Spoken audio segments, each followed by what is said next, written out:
Hello. My name is Rodolfo BC, and I am a 22-year-old happy human.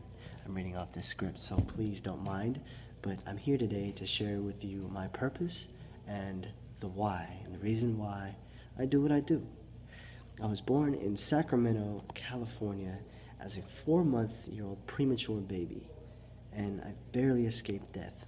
Luckily, God blessed me, and I was raised in East Stockton, California. I am the youngest of 3 brothers, 2 sisters, and a single mother. Humbly enough, I admit that my life is unique, and I am truly blessed to be here on this planet. I met Miss Pamela Saberton in the 8th grade at a time in my life when I was at crossroads between good and bad. My family had major gang involvement and rarely cared about education. I was the only one to attend a 4-year college and even graduate high school. Even worse, the peers at the time I had chose to be around weren't exactly a great influence on me at all. Yet, one thing kept me focused, and that was literacy. I always wrote poems, put my emotions in journals, and always stated how I felt with others, bluntly, even if it was rude or not. My earliest experience with reading was in the 5th grade. I saw my friend Gage reading a fat, thick book, completely ignoring the lesson at hand. I wanted to bug him, and so me being the energetic kid that I was, and probably still am, I started throwing paper balls at him, just throw them right at him, didn't care. And it got to a point where I literally was making fun of him and making jokes. I don't remember what exactly I was saying, but I can tell that he was visually getting annoyed by what was going on. So after 10 minutes, I'd had enough. And he immediately looked at me, viciously shut his book, and turned around and looked at me and told me something I'll never forget. He said, "Don't bother me. I'm reading my Harry Potter book to get away from this boring class." Now, immediately I realized what I had done. He was using reading to escape from reality and to dive into another world. I apologized to him and asked him if I could read the book.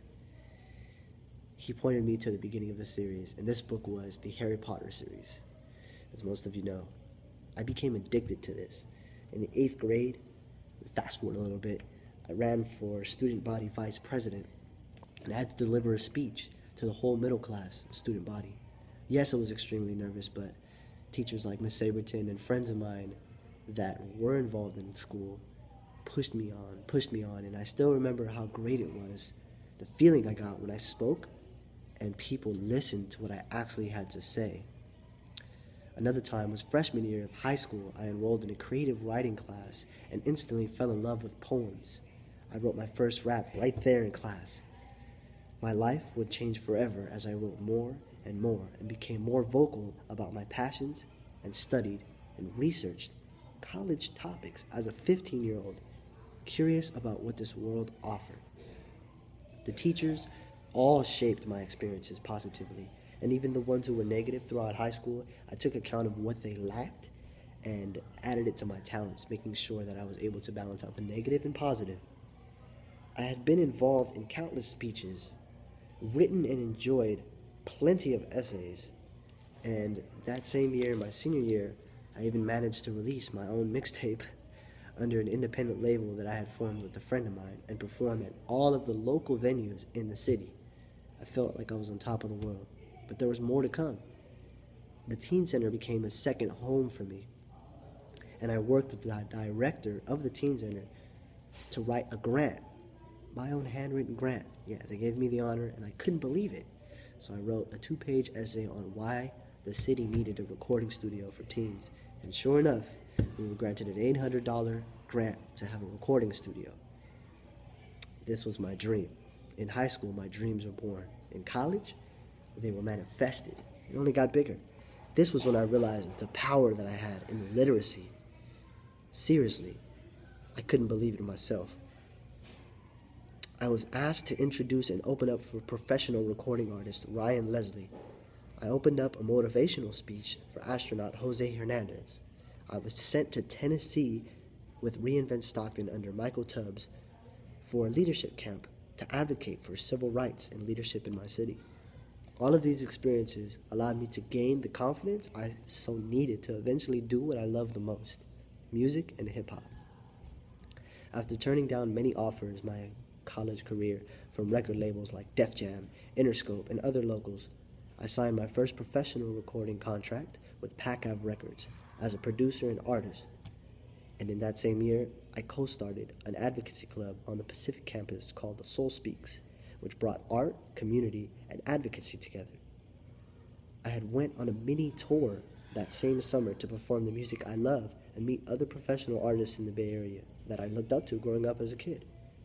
Today, I am proud to say that God has allowed me to be a 5th grade teacher at Aspire Apex Academy in Stockton, California. All of this goes to say that I give praise to God for giving me the gift to empower through literacy, speech, writing, research, and I forever encourage others to continue learning, loving, and growing as happy humans. Thank you, Pamela Saberton, for allowing me to give you my purpose and my why. Peace and love. Rudy.